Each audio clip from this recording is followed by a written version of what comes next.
Good morning class. आज हम alphabet N लिखना सीखेंगे। देखिए, थर्ड लाइन से टच करेंगे पहले, फिर ऊपर लेकर जाएंगे फर्स्ट लाइन में, नीचे लेकर आए हम इस तरीके से, फिर आप पेंसिल ऊपर लेकर जाएंगे फर्स्ट लाइन पर, यहाँ पर रोक देंगे।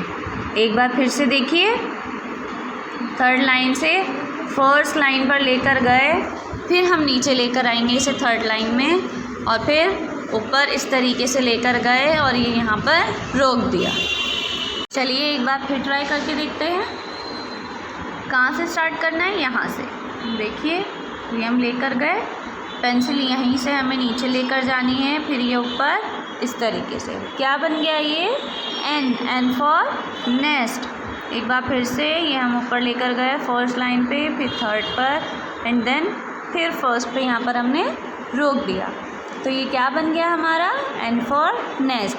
तो आप सभी बच्चे इस अल्फ़ाबेट को अपनी कॉपी यानी नोटबुक और राइटिंग बुक दोनों में लिखेंगे, और लिखने के बाद मेरे पर्सनल कॉन्टैक्ट नंबर पर सेंड भी करेंगे। Thank you.